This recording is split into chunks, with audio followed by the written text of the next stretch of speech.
A lot of people say, I'd like to just get over it and as quick as I can. But over, under, or around are not good prepositions to use when we're discussing grief. Everything in me wanted to hurry up, to have 3 steps, to be healed, to be whole, and to keep going.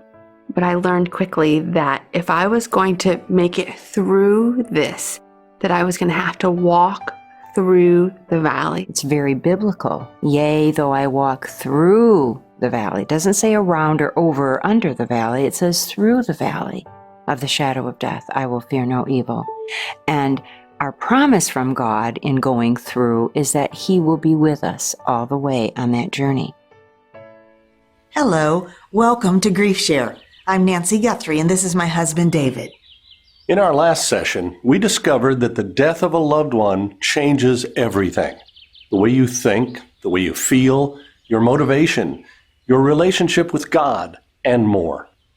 But during that session, we also introduced you to people who've been where you are right now.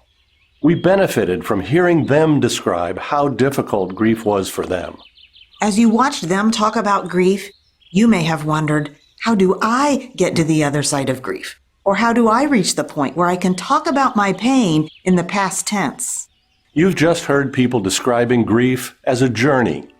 Today, we want to show you the path you need to travel as you heal from your grief and explain the steps you need to take to move from mourning to joy.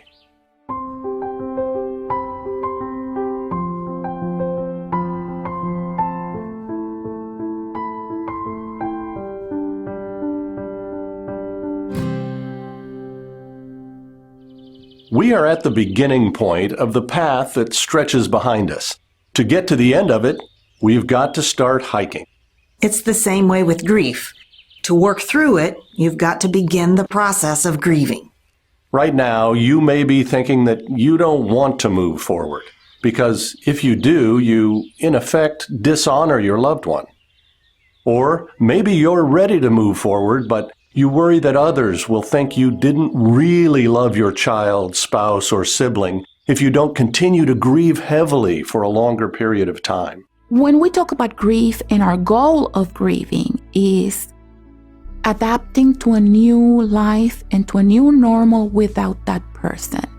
Sometimes people can see that as bad because they see the word new and associate it also always with something good. Well, that new, it just means something different. And now my life is different. It's a new, different life without that person. That does not mean that that person has ever forgotten that person who died that they loved. They will always remember. As human beings, we don't forget. It's just that I cannot live in pain the rest of my life with this intensity and this turmoil that I feel right now. There's a difference between moving on and moving forward, because moving on suggests that you're leaving something behind. Moving forward is that you're taking something with you. If you're still concerned about what others will think about the way you grieve, remember this. You can't heal from grief while being overly concerned about what those around you think. Grieving is hard enough as it is. Acting the way you think others would like you to makes it unbearable. Besides, while others can give you principles and guidance about the journey of grief, no one can tell you exactly how it should look for you, because everyone's journey is unique. My experience as a pastor is that everybody grieves differently. There's no manual. There's no instruction sheet. Some people, they just run away, avoid, hide. It's a singular experience for those. Some people are obviously angry. When my dad was sick, people would tell me that, prepare yourself because you're gonna have a time of wailing and just uncontrollability. And I kept waiting for that, expecting it, and it never came. So then I thought, well, it was something wrong with me. I know I love my dad. We sometimes feel in the Christian community that we have stages of grief and stages of this and procedures for that. And I think there's a lot of danger in that. The facilitator for our grief recovery group, she assured me that everyone grieves differently. that there are people who have outward bursts of emotions, and there are just some people who don't, and that's not my personality anyway. Your grief journey is your own. There's no time limit. There's not a certain way you have to feel or act or whatever. It's a journey that you have to go through. Don't come up with formulas. Don't come up with this is the procedure that you must follow. I think that's a huge mistake.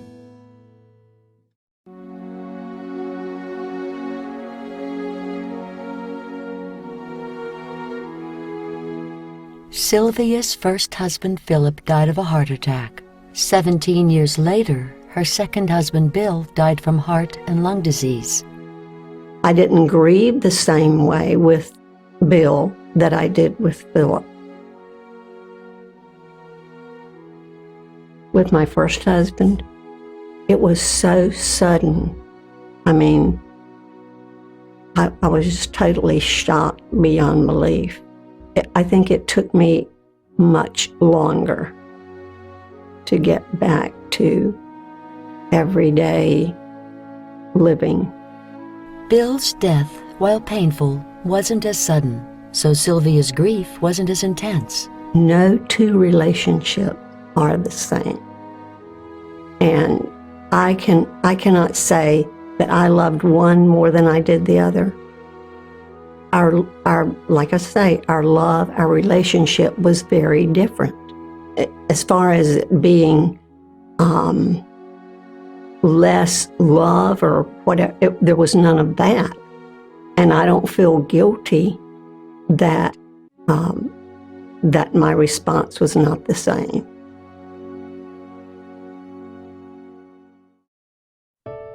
One reason your journey of grief is unique is that you had a unique relationship with your loved one. People say, I know exactly how you feel. They don't. And it's because the relationship is different or the experience is different. And so even though people mean well, you get offended because you don't know what my relationship was like. Or maybe I had a good relationship and you had a bad relationship, or yours was bad and mine was good. I mean, well, whatever they are, they're different experiences. And so it's important that when people are trying to be helpful and you get offended, that you understand it's simply because the relationship is different. I wanted people to understand how close I was with my aunt, and for people to understand that bond, that we were very special to each other. And I was almost in a panic, trying desperately to have another human understand that. Who that person was, who I am with that person, the kind of role relationship we had, the nature of the attachment, just a lot of things go on into that in terms of making it uniquely my own. I think I was internalizing that only I, for the rest of my life, I'm the only one of this two-part friendship that's going to remember that bond, because the other person is gone. And so now it's all resting on me to understand the value and the weight and the beauty of that relationship. And it almost felt it was a heavy burden to treasure that alone. Over time, Victoria realized that her relationship with her aunt was a gift from God. And since God knew everything about their bond, he also knew how Victoria was feeling. He not only understood the joy of that relationship, but he understood the brokenness I was feeling afterwards. And he was walking hand in hand with me the whole time. And it was actually a 3-person relationship. And so there was that person validating and blessing the relationship and saying, you can put the full weight of the significance of this relationship on me. And you will always have someone that understands what that relationship was to you, and consequently will understand the depth of my grief. Since grief is such a personal experience, trying hard to follow someone else's roadmap likely won't help you find your personal path to healing. if a grieving person is looking at someone else and saying, I'm going to do exactly what someone else did, the hazard is they may be trying to do something that worked in a particular situation under a particular set of circumstances that may not work here. Several people have asked me, do you regularly go to visit your brother's gravesite?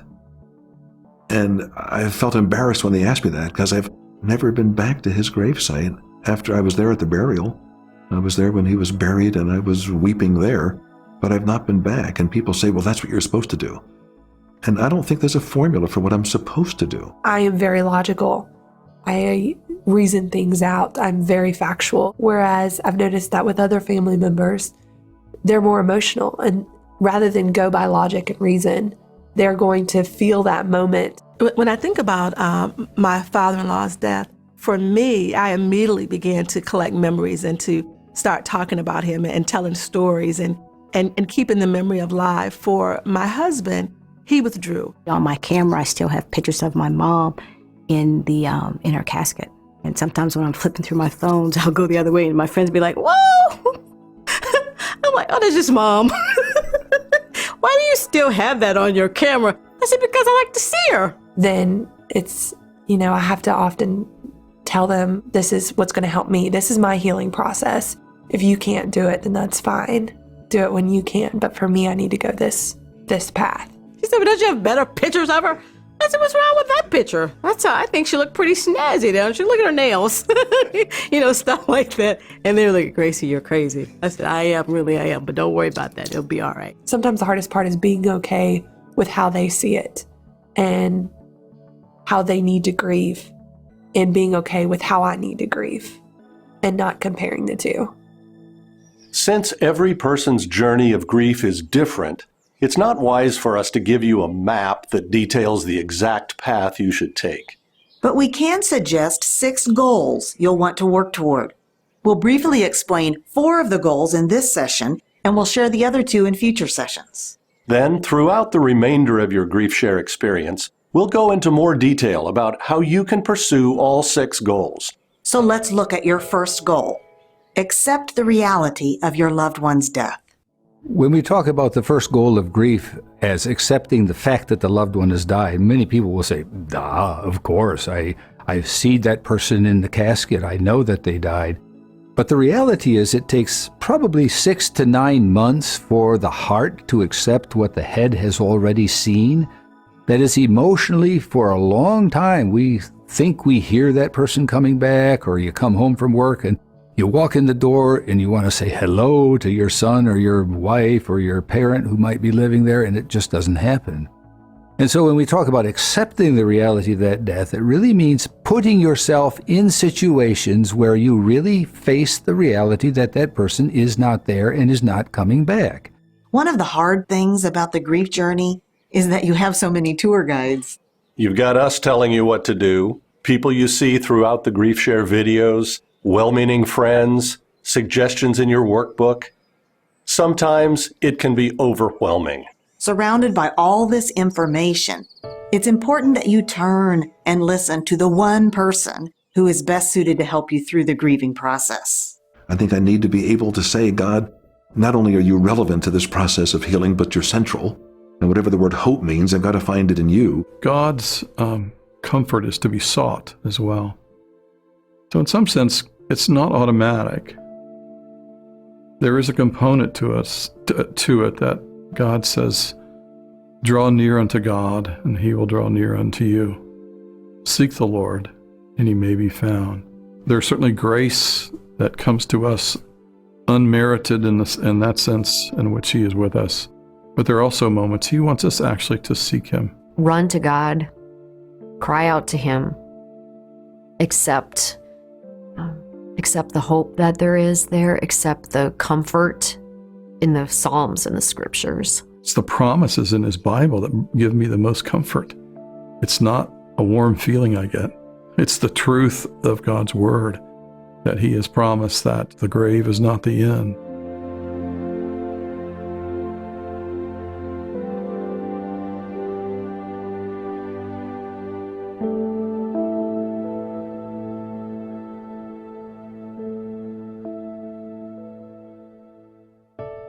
The next goal in your grief journey is to appropriately express your grief-related emotions.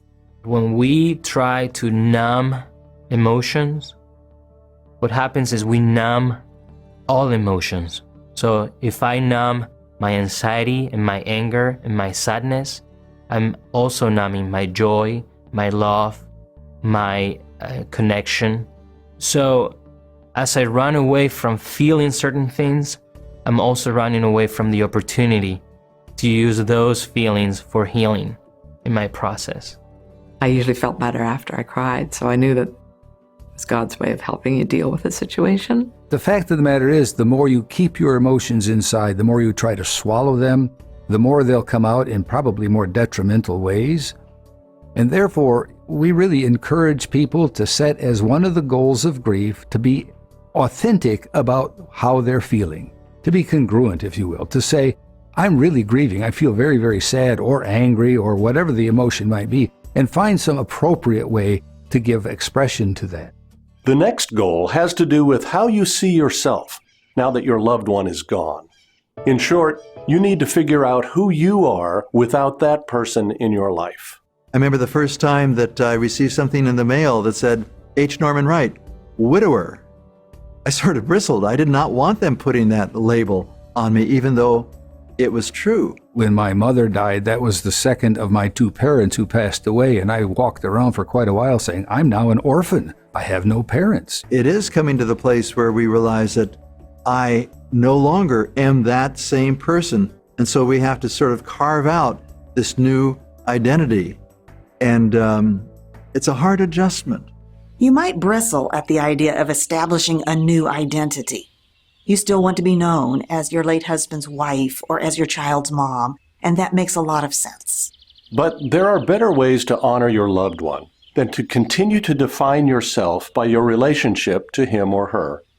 So as we walk this journey with you, we'll show you how to honor and remember the person you lost while also moving forward. So those are 4 of the 6 goals of grief. Accept the fact that your loved one has died, turn to God, appropriately express all grief-related emotion, and establish a new identity. We'd like to underscore a few things about the goals we'll be sharing with you throughout the GriefShare program. First, reaching them requires effort. We will focus more on that in our next session. Second, these goals are not sequential, and we're not talking about stages of grief.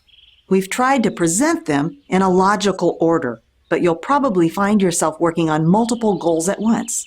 In fact, sometimes the same effort can help you move towards several goals.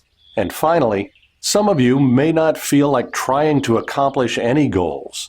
It's hard enough for you to simply get dressed each day. But if you think about it, you've probably already made progress on many of the goals we've shared. For example, just showing up here is a way of accepting the fact that your loved one has died.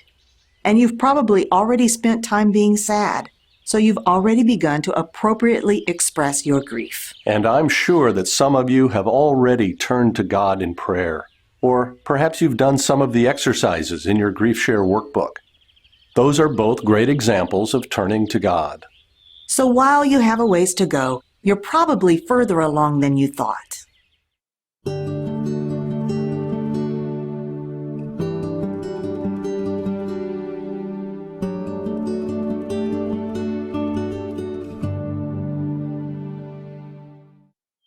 Earlier, we noted that it takes a commitment to begin, whether it's a hike along this path or the journey you'll need to take as you heal after your loss. Getting started on the grief journey is difficult for many people, but there are some of you that may be tempted to rush through it. Just like it would not be wise to try to sprint along this trail because there are too many twists and turns, it's also true that you cannot hurry through the process of grieving. One time, Bob and I were speaking somewhere, and a man came up to us and said, I think I've done a lot of the behaviors and I've gotten through what I think I got through the goals of grief, but you know what? I don't feel one whit better. And so then I asked him, how long has it been since your wife died? And he said, 3 months. And as we had a conversation, it turned out he was an efficiency expert. He was a consultant for around the country of how to make businesses more efficient. We said, you can't rush it. You just can't. I know it's agonizing and hard to do the day-by-day stuff, but that's exactly what grief is. While we may be willing to take our time on this journey of grief, many of us find that there are those around us trying to rush us through the process so we'll get back to normal. My husband had a hard time with that because we had a small child and he wanted me to move on. He wanted me to focus on our life and the happiness. And not in an abrasive way. He was coming from a place of love.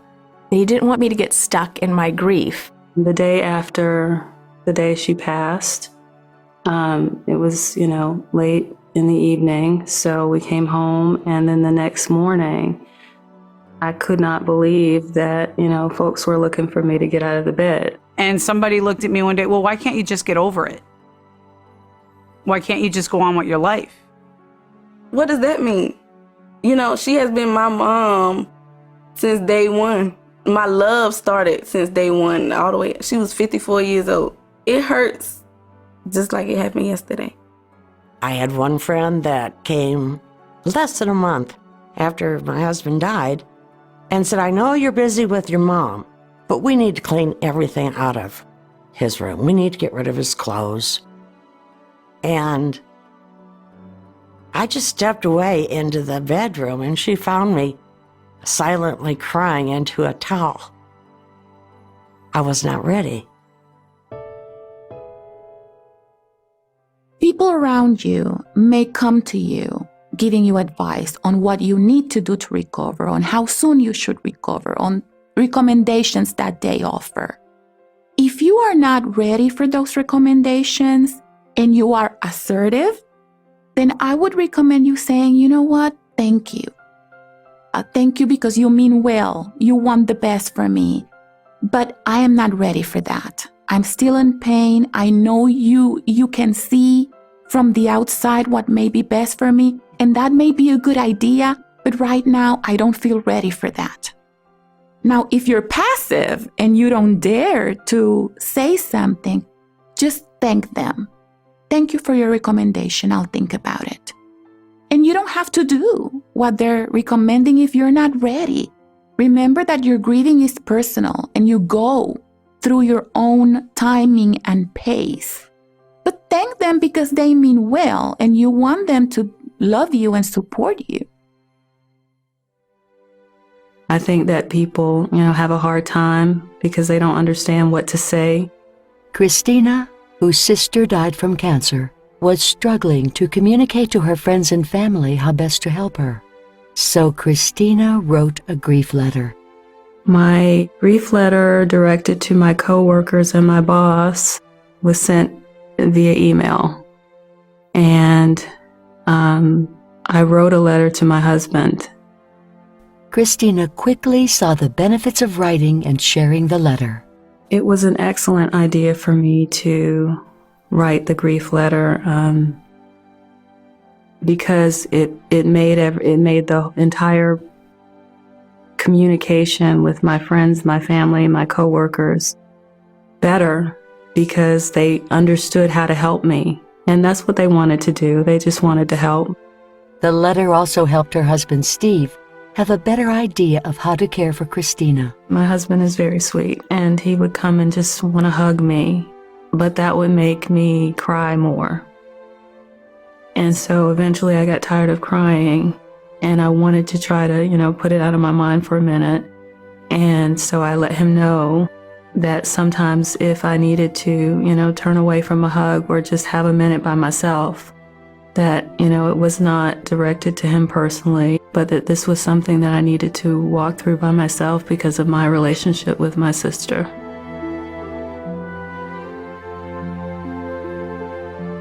He, received it well. I think that, he would have preferred for me to want to spend a lot of time with him during that time because that's his love language. But he respected my request to just take some time to process my grief by myself. Grief letters help people understand what you need as you grieve. For more information on how to write and distribute one, see the end of this week's note-taking section in your GriefShare workbook. Sometimes when you take a walk in dense woods, it's easy to get disoriented and lost. When you are grieving, you may sometimes experience emotions that can disorient you as well. For example, you may find yourself feeling relief and joy in the middle of your grief. I did feel some relief after my mom passed away. I woke up one morning and realized I didn't have to do all the things I was doing, had been doing for my wife. And I felt relieved. But then, shortly after that, I started feeling guilty about being relieved. I mean, it's almost like, wow, I'm glad she's gone. And that wasn't it. I was just glad to have the load lifted off my shoulders. I wasn't glad she was gone. I was tired of seeing her suffer, and I just prayed, Lord, please take her. Because I knew she was going to heaven. It was a relief that she didn't have to go through anymore. That was the relief part. That now she was in a peaceful place. That one day I'll see her again. And it'll be well. Another disorienting aspect of grief is that it often gets worse before it gets better.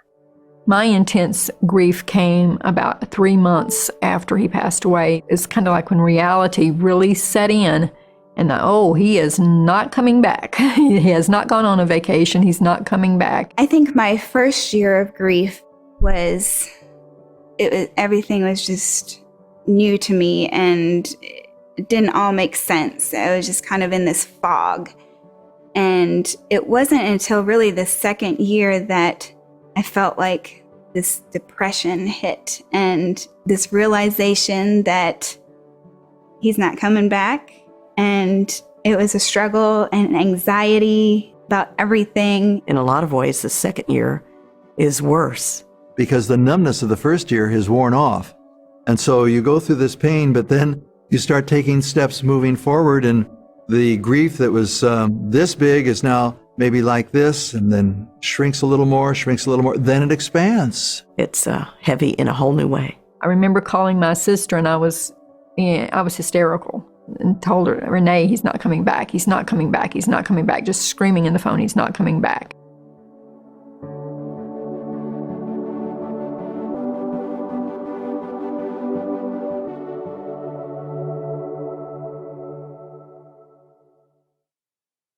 I think the thing that really surprised me the most is the ambush business. Have you ever been ambushed by your grief? An ambush of grief is a situation in which something, an event, a person, a place, a smell, almost anything you can think of, triggers a memory of your loved one, which leads to an emotional reaction. You may feel like you're getting better and things are going on, life is getting back to normal. And then all of a sudden you may smell something, fresh baked bread, and it can take you back to moments where you were with the person that you've lost, and you can be overwhelmed with feelings of emotions. You're in the grocery store and you're looking at a jar of pickles that your husband loved, and you realize you never have to buy that jar again, and you just start bawling. I went out to eat one day, and this elderly couple come down the sidewalk hand in hand. Well, the only thing I could think of, that was supposed to have been us. There was Christmas Eve a few years back, and somebody got up and sang, I'll be home for Christmas. And it really just, it threw me. I went to get a driver's license. Thought I was okay. And she asked me if I'd like to be a donor. Well, they had asked us at the hospital if we would allow our daughter to be a donor. And we struggled with it, knowing she had so many physical problems. But then at the last minute, we said yes, we signed the paper. Then they came and said, well, we can't use anything. And that hurt me so terribly. And when I was at the driver's license office, the woman said, I hesitated, and then I said, yes, and then it hit me. I didn't want them to have mine if our daughter's wasn't good enough either. But I went ahead and said yes. And then it just broke all over I just cried so hard.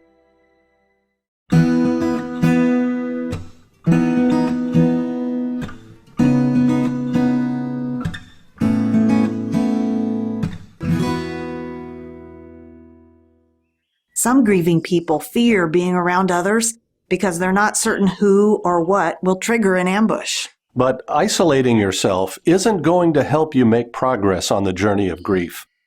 That's why you need to think through how you will respond to a grief ambush. We do fire drills with children in schools and other places so that when that moment comes and it is unexpected, that their instincts are trained. This is where the nearest exit is, and this is where we need to go. And so in that moment of unpredictable hard time, do I have a phrase where I can say to someone, this is hard for me, I think I need a moment, I need to excuse myself? Do I have a few friends that I've said, if something just pops up on me, can I call you?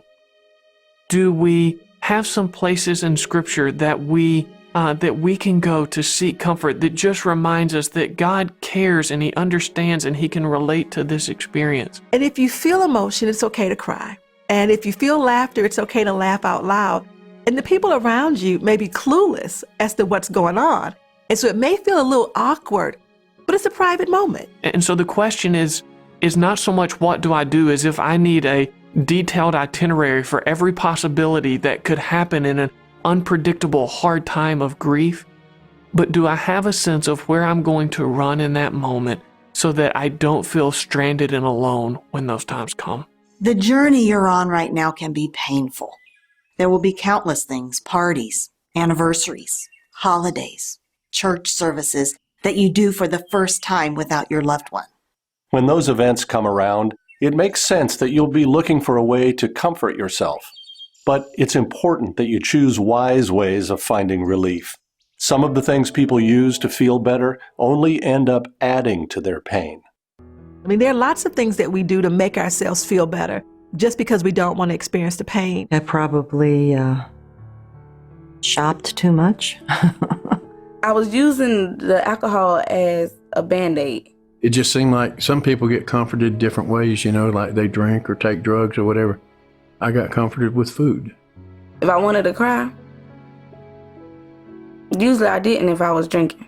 Numbing pain is in the long run ineffective. The alcohol wears off, the pills wear off, shopping, the bills come due. But the grief doesn't go away. The loss is still going to be there. And the grief is going to be waiting for you after you've eaten a half gallon of ice cream or drank a fifth or done something else. But you will have added a layer of problems that impairs your ability to face your first problem and has added problems of its own. So you're just compounding your problems while you're compromising your ability to deal with any of them. I was getting into other problems when drinking, like fighting, saying mean things to people, doing whatever I felt like doing, and I would have to pay the consequences later. So I'm like, well, what's the point of having the alcohol if I'm still gonna hurt?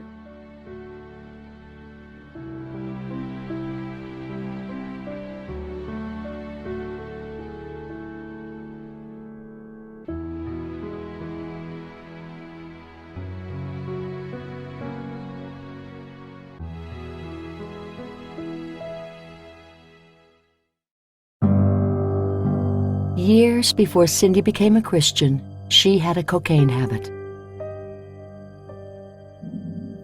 After her fiancé David died in a workplace accident,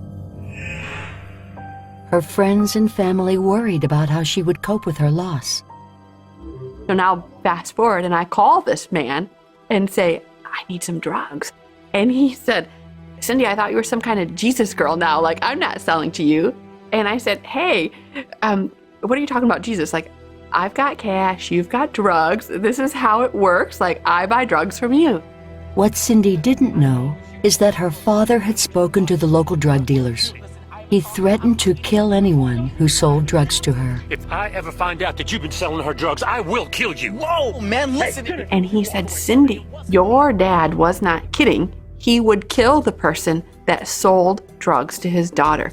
That's not going to be me.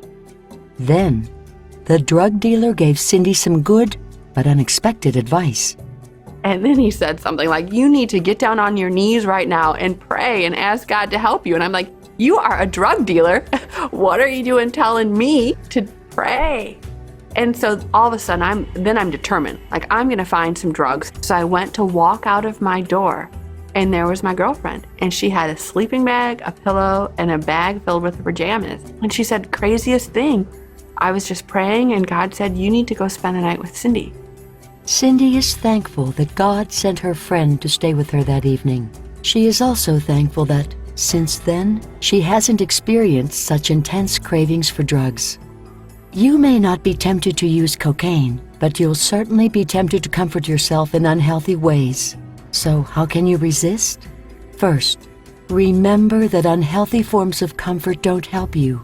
They postpone your healing and reduce your ability to handle your circumstances. Second, let others know how you're tempted to medicate the pain of your grief. Ask them to hold you accountable to make wise choices.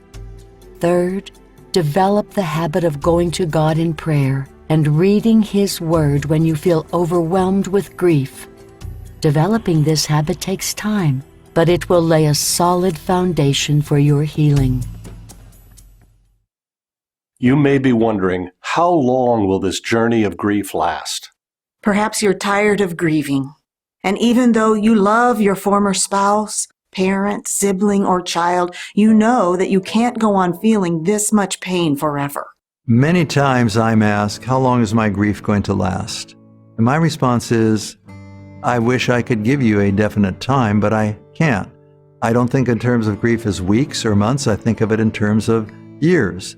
For example, with the death of a child, it often takes from 5 to 10 years to stabilize. Some used to write and say, well, if it was a death by natural causes, it'll take about 2 years. That's approximately. But we know that in the first year, at 3 months, it will intensify usually. At 1 year, the 1 year anniversary, it can intensify. Then all the other significant holidays or important events will be triggers as well. But we do talk about it in terms of years. And so it is a difficult journey. And we are people that like to be in control. We want things over immediately. It does not work that way when it comes to grief.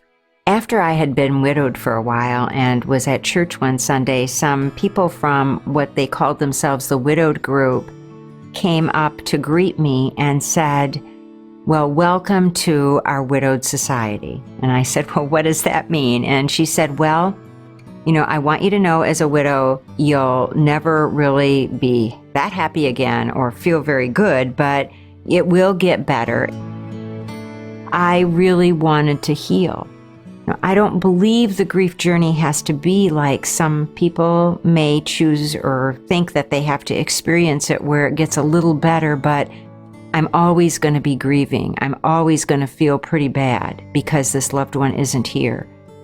In my thinking, grief is a journey. You know, we start out on the mainstream and somebody who we love dearly dies, and we experience this intense, devastating loss. And so without asking for it, we're immediately stuck on a detour as we go on this grief journey. But I don't know of any detour that lasts forever. Eventually, we get back into the mainstream again. And that's my concept of the grief journey. It's a journey that we really have to go on if we want to heal, but that there is the other side of grief where God, through His mercy and healing power, does heal us with our help and work in that process. And so I guess eventually I went back to this woman and did say to her, you know, I'm feeling a whole lot better, but I had to do a whole lot of hard work to get there. But I guess I would say I'm no longer grieving. You've just heard Dr. Smingy say that she's not grieving anymore. But does that mean that you can reach the point that you aren't affected by your loss? Although there will always be a sense of sadness when you think about your loved one's death, H. Norman Wright says that as you heal, you'll begin to remember your loved ones differently.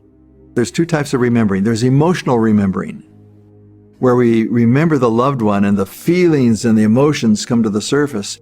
And eventually, probably in terms of years, we come to the place where there's a historical remembering.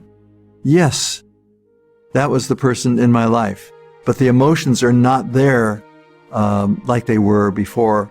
Even Dr. Smingy says that as you heal from your loss or stop grieving, there will still be times when you revisit your sadness.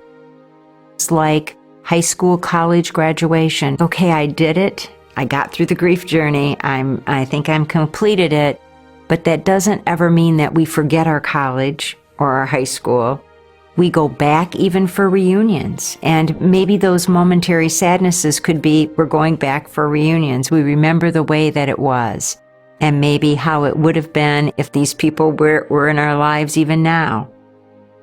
But we're still not grieving that. We're just sad or have some poignant memories. So when you hear people say they've healed from grief or that they're no longer grieving, it doesn't mean that they are pain-free or that they've forgotten and moved on. It simply means that they no longer feel intense pain and sorrow. When Susan's mother died, she felt like she was alone. Learn how she coped with the void created by her mother's death in this week's From Mourning to Joy exercises in your GriefShare workbook. In the next session of GriefShare, you'll discover more about what's ahead on your journey of grief. I was afraid the pain would open a door to something that I couldn't handle. What do I do with the things that we have here in the house that belonged to our loved one? And we often wonder, am I doing grief right? Thanks for joining us. We'll see you for the next session.